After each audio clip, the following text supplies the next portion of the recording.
Bonjour à toutes et à tous, je suis Kevin Bouillot et je vous souhaite la bienvenue dans cette nouvelle vidéo. Dans cette nouvelle vidéo, je vais vous présenter des sites de niche, c'est-à-dire vous montrer à quoi ça ressemble. N'hésitez pas à vous abonner à la chaîne et moi je vous dis à tout de suite.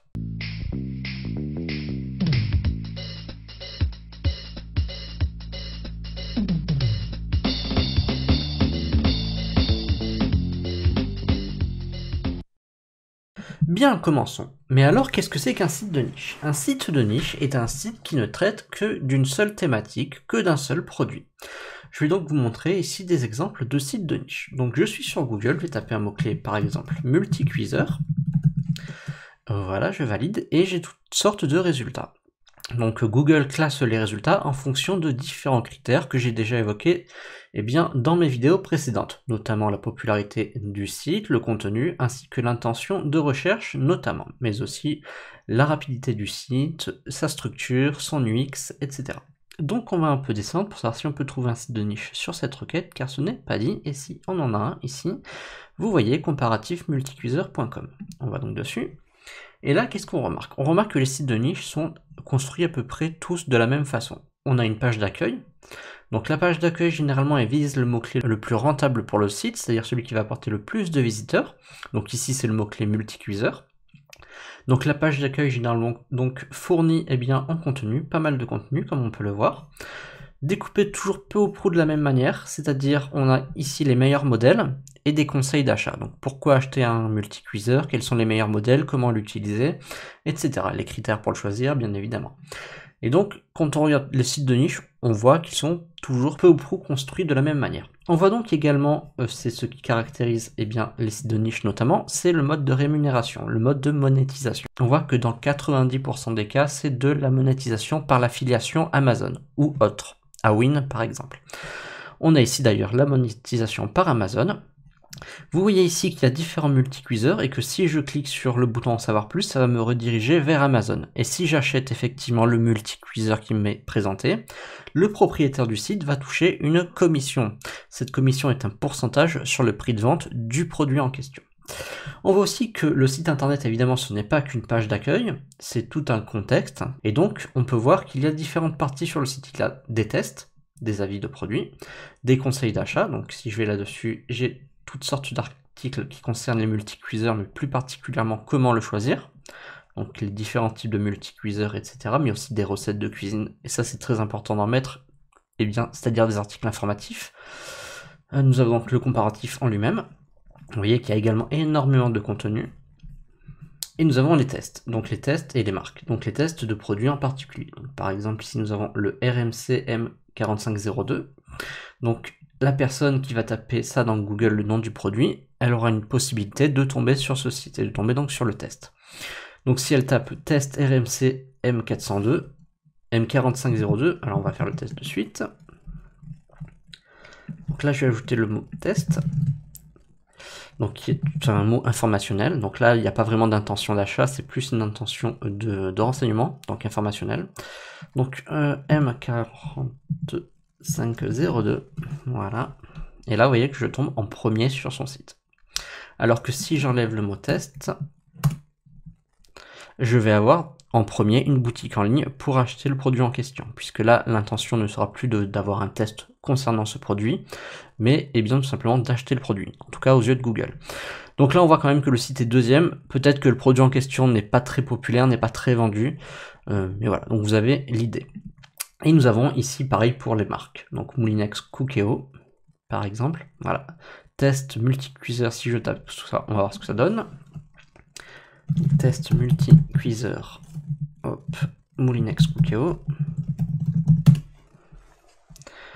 Donc là, on voit qu'on a un site généraliste, donc un site qui traite plusieurs thématiques, donc les numériques.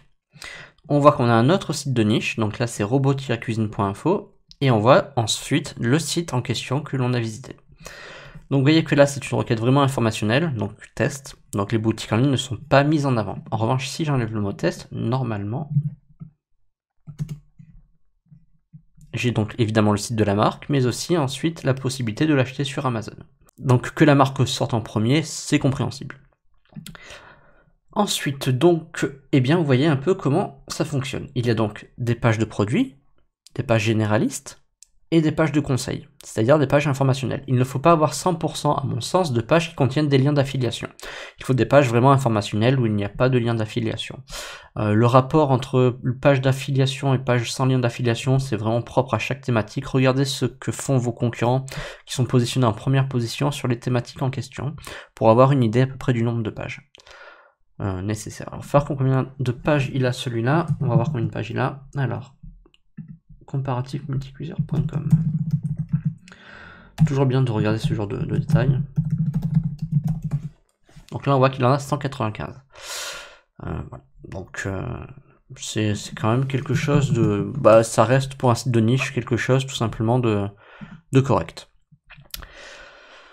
Donc pour un site de niche, 195 pages, ça couvre apparemment cette thématique-là, donc je ne l'ai pas étudié pour savoir combien de pages il faudrait pour la couvrir entièrement, mais ça reste pour un site de niche pas mal de pages. Bien sûr, il y a des niches où il y aura besoin de moins de pages, et d'autres où il y aura besoin de plus de pages. On va essayer avec une autre thématique, donc par exemple tablette tactile. Donc là je pense qu'on va avoir beaucoup de sites e-commerce, donc on a toujours les numériques. C'est vraiment un site internet avec une énorme autorité, donc qu'il soit dans les premiers, c'est compréhensible. Boulanger, Cdiscount, Fnac, Amazon, Electrodépôt, que des sites d'achat pour l'instant, Electroguide, et enfin nous avons donc deux sites de niche. Le premier ici, Electroguide, c'est un site généraliste, donc il traitera de plusieurs thématiques, multi-thématiques, donc multi-niche, et nous avons donc en dernière position dans les résultats naturels, tablettetactile.net. Donc vous voyez que le premier site de niche est en 10e position, il faut dire que c'est une thématique très concurrentielle. Et là nous avons tout simplement, alors la page d'accueil est assez différente du précédent. Ce site doit sûrement avoir une notoriété plus élevée que le comparatif multicuiseur. Donc vous voyez qu'on a quand même le paragraphe comment choisir une tablette tactile, des tests de produits, les meilleures marques, donc ça répond à l'intention, mais vous voyez que ça reste quand même, il est 10e quoi sur ce mot-clé là, et c'est compréhensible puisque l'intention quand on tape tablette tactile reste tout simplement de tomber sur des sites qui permettent d'en acheter. En revanche, si je tape comparatif tablette tactile, j'ai donc les numériques, Frandroid, vous voyez, pas mal de sites de niche cette fois-ci, donc vous voyez, j'ai pas mal de sites informationnels maintenant. Et j'ai donc tablettetactile.net que l'on a vu qui est un peu plus haut. C'est pas la même page qui est positionnée, soit dit en passant. Donc vous voyez que ce site est à peu près construit de la même manière que l'autre, c'est le principe du site de niche, des guides d'achat, des tests et des pages informationnelles. Ici ce sont des tutos. Voilà. Donc après on peut aller ici, test, on voit les différents tests. Donc après on pourrait regarder s'il est bien positionné ou non sur les tests des produits en question. Donc si je prends un test, vous voyez qu'il est construit tout simplement comme un test de produit classique, donc le design, l'écran, l'appareil photo. C'est une structure de test qui est propre à ce type de produit, qu'il faut évidemment adapter en fonction du type de produit. On ne va pas tester de la même manière une tablette tactile qu'un multicuiseur. Les critères de test ne seront pas les mêmes.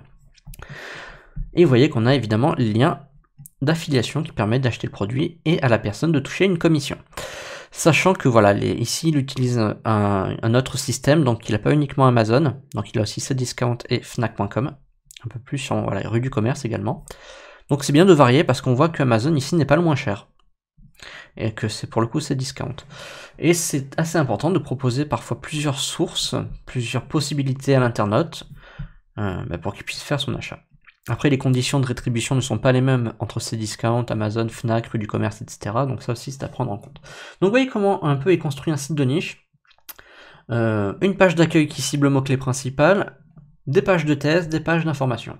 Voilà. En gros, ça c'est la structure type d'un site de niche classique. Après, il y a différentes façons d'organiser le contenu, de le structurer, mais ça, ce n'est pas le but de cette vidéo. Donc si vous êtes intéressé par créer votre propre site de niche et le monétiser par l'affiliation, sachez que je propose une formation qui vous permet de A à Z, tout simplement, d'apprendre à créer votre site de niche afin de toucher des revenus par l'affiliation. Donc, vous apprendrez à créer votre site de niche, à choisir sa thématique, à le positionner dans les moteurs de recherche grâce au référencement naturel, à créer le contenu, à organiser le contenu, à optimiser le contenu, etc. Si vous avez des questions, n'hésitez pas à les mettre en commentaire, n'hésitez pas à vous abonner à la chaîne si mes vidéos vous plaisent, et moi je vous dis à très bientôt pour de nouvelles vidéos. Salut à tous!